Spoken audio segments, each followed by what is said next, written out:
इंसान को पता होता है कि क्या अच्छा है क्या बुरा है, कौन सही है कौन गलत है।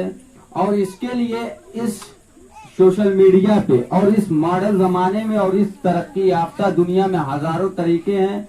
आप दिन भर मोबाइल देखते होंगे, मोबाइल में आपकी मर्जी है जो चाहे देखे, लेकिन मेरी गुजारिश ये है कि अगर आप इमाम हुसैन अलैहिस्सलाम को मानते हैं और चाहते हैं कि जितनी आप मेहनत कर रहे हैं, जितने प्रोग्राम कर रहे हैं, जितना खर्चा कर रहे हैं और जिस तरीके से आप इस रात में आके इस पहाड़ की बुलंदी पे बैठे हुए हैं, अगर आप चाहते हैं कि आपका अमल कबूल हो, परवरदिगार आपका आपसे राजी हो, इमाम हुसैन आपसे खुश हो, तो खुदा के लिए आप उलमा की वीडियोस देखिए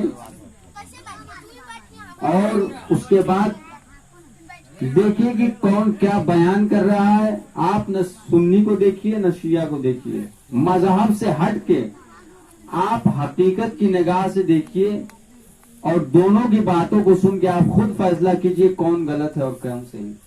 तब कहीं जाके आप इमाम हुसैन के अज़ादार होंगे, वरना कोई ये नहीं है कि आप सुनिए तो मैं आपके लिए बात करूं। अगर शिया भी है और सिर्फ जबानी दावा है कि हुसैन के चाहने वाले, अलम उठा लिया, ताजिया उठा लिया, मुहर्रम आया 10 दिन किया और पूरे साल गायब, कोई हुसैन का नाम लेने वाला नहीं है और कोई मातम करने वाला नहीं है, कोई फायदा नहीं है। इससे यकीन जानिए जर्रा बराबर आपको कोई फायदा नहीं मिलने वाला और सब बेकार जाएगा, आपका पैसा बेकार जाएगा, जो आप दिन भर मेहनत करते हैं, कमाते हैं और आप आगे लगाते हैं, सब बेकार जाएगा। देखिए एक सवाल है, जो लोग थोड़ा बहुत जानते हैं, माफ कीजिएगा, मुझे चेहरों से देख के ऐसा लग रहा है कि बहुत सारे लोग इसमें ऐसे हैं, ज्यादातर लोग ऐसे हैं आप लोगों में कि जो मजहब के बारे में बहुत ज्यादा नहीं जानते। क्यों, हकीकत है कि नहीं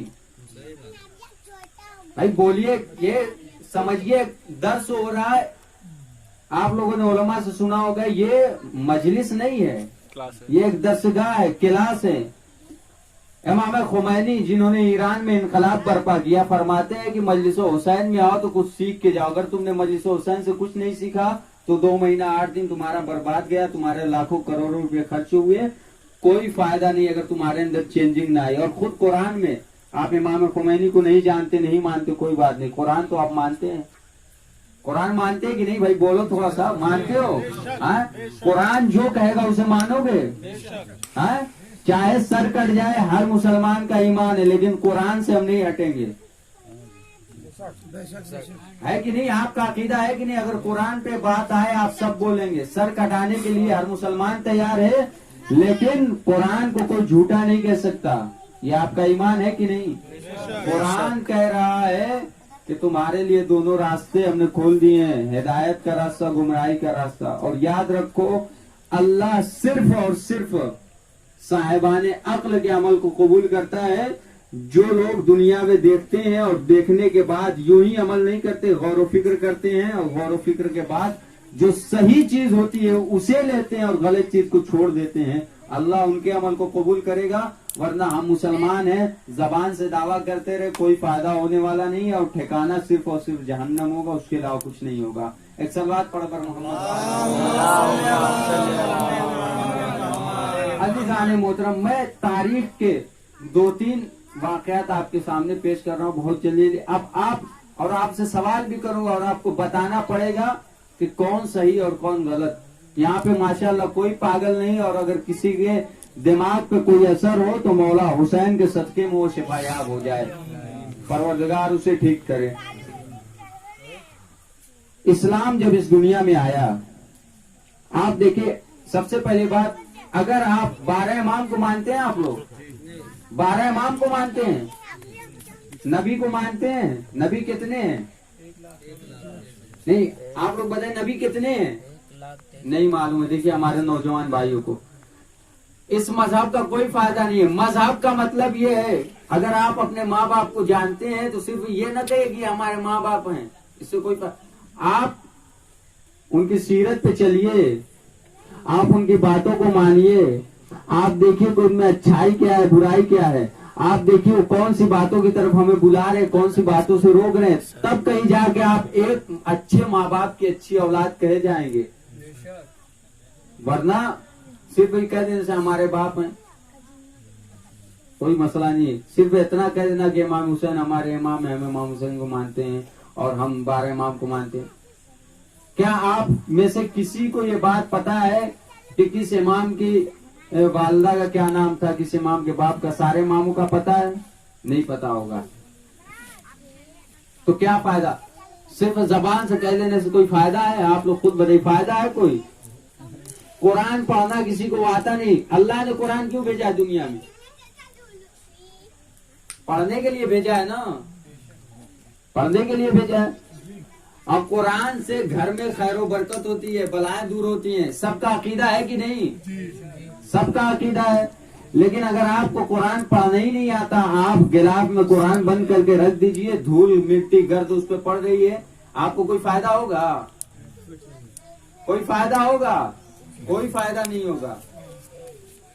तो सबसे पहली चीज है कि अगर आप 12 इमाम को मानते हैं, रसूल के बाद अगर आप 12 इमाम को मानते हैं, तो फिर किसी इमाम को मानने का आपको हक नहीं है। फिर चाहे जो आप उसे इमाम न मानिए, उसे आलिम मानिए, बुजुर्ग मानिए, उसका एहतराम कीजिए, उसकी किताबों पे अमल कीजिए, सब कुछ कीजिए, लेकिन इमाम न मानिए। अगर आप 12 इमाम को मानते हैं और फिर किसी और को इमाम मानते हैं, तो ये शरीयत के खिलाफ है, उस शरीयत के खिलाफ है जो शरीयत मोहम्मद लेके आए हैं। और अगर जो यजीद और माविया की बनाई हुई शरीयत है, अगर उस पे चलना चाहते हैं, तो फिर दुनिया में हजारों इमाम है, जिसकी चाहे पैरवी करें। तो आप अगर 12 इमाम को मानते हैं, तो सबसे पहली बात यह कि आप उनके अलावा किसी को ना मानिए। और उसके बाद जब आप इनको मानते हैं, तो आपके लिए जरूरी है कि उनके बारे में जानिए। अच्छा ये बताइए, अगर रसूल के घर पे, देखिए मैं सिर्फ एक बात अर्ज करने की कोशिश कर रहा हूं, बाद में आप सोचिएगा, और अगर समझ में आ जाए तो अमल करने की कोशिश कीजिएगा, और ना समझ में आए तो अल्लाह से दुआ कीजिएगा कि अल्लाह आपको आपकी अक्लों में इजाफा करे, आपके इल्म में इजाफा करे। रसूल से आप कितनी मोहब्बत करते हैं? ये हिंदुस्तान में एक मसला चल रहा है, जो नुपुर शर्मा ने रसूल की तौहीन की, सबने सोशल मीडिया पे देखा होगा। देखा है कि नहीं आप लोगों ने? उस औरत को देखा है जिसने रसूल की तौहीन की है। आप यकीन से बताइए, आपका ईमान और रसूल से मोहब्बत कितनी है आपकी? अगर वो औरत आपके सामने आ जाए, आप उसको कत्ल कर देंगे, है कि नहीं? लेकिन मसला क्या है? आप उसे कत्ल कर देंगे। मसला क्या है? क्यों? इसलिए कि आप रसूल से मोहब्बत करते हैं, रसूल से मोहब्बत करते हैं। तो रसूल से आप मोहब्बत करते हैं, तो अब जो लोग रसूल के खिलाफ हैं, अगर कोई उस रास्ते पे आपको भेजे तो आप जाएंगे? नहीं जाएंगे। इसलिए कि आप जब एक तरफ हक का रास्ता और एक तरफ बातिल का रास्ता, और आपको दोनों पता है, तो आप जब हक के रास्ते पे आ गए, तो अब बातिल के रास्ते पे आप नहीं जाएंगे। तो इसी के लिए इमाम हुसैन अलैहिस्सलातु वस्सलाम ने करबला का इंतखाब किया,